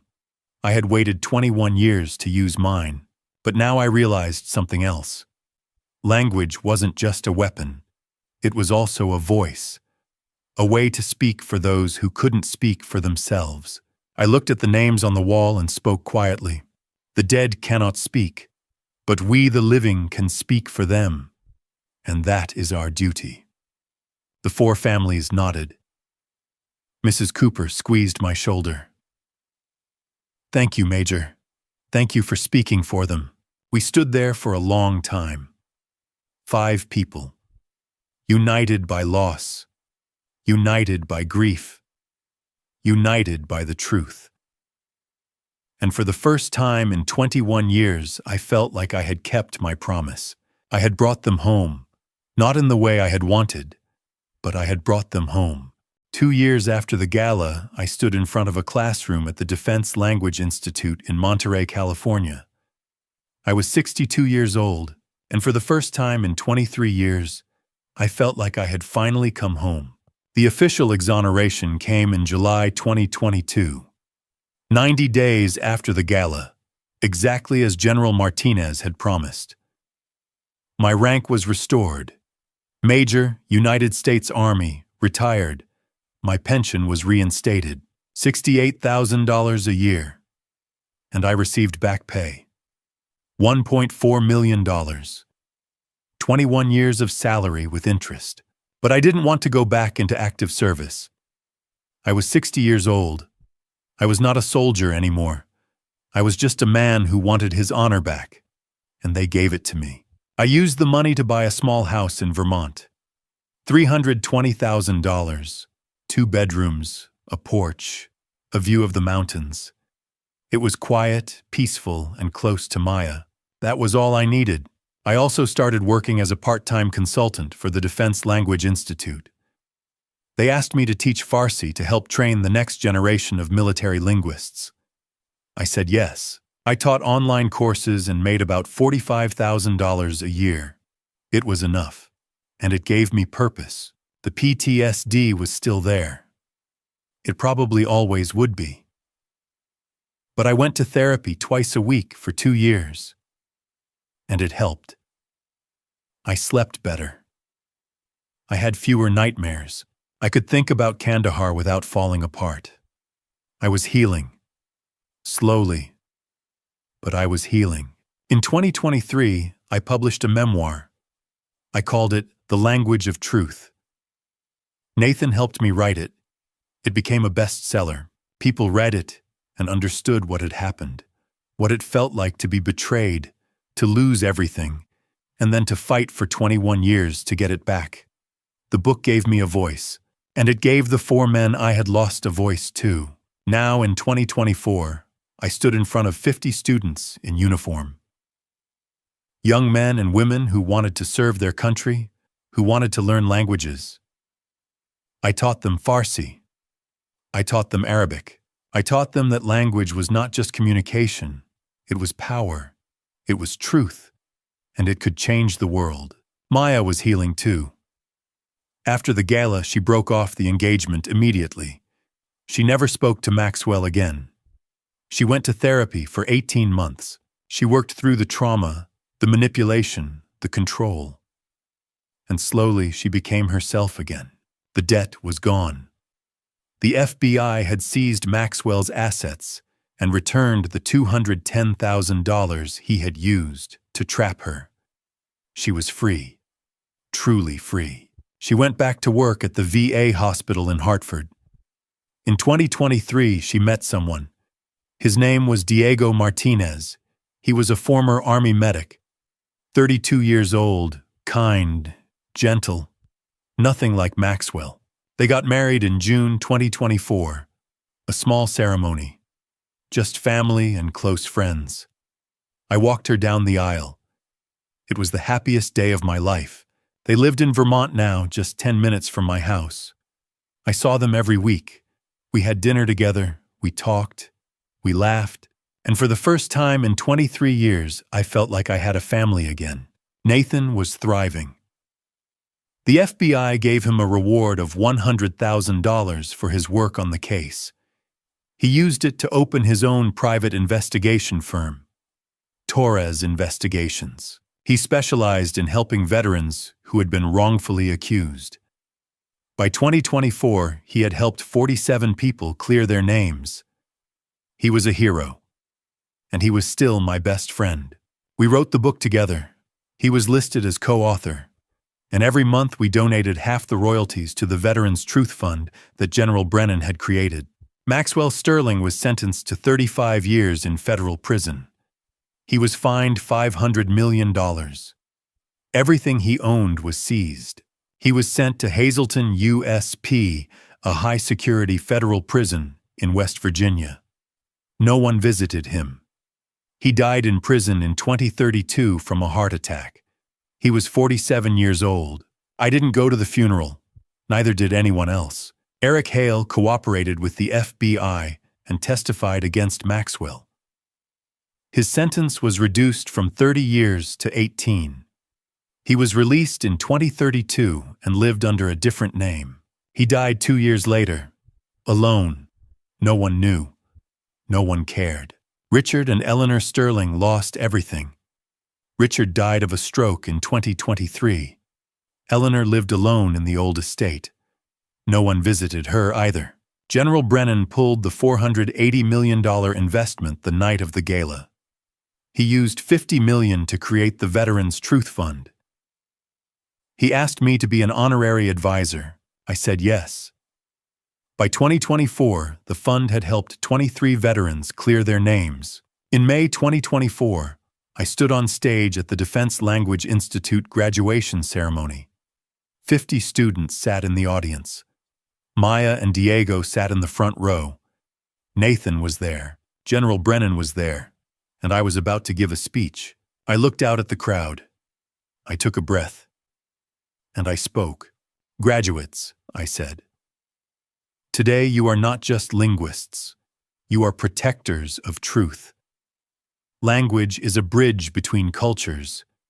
It is a tool for peace, but it is also a weapon against lies. I paused.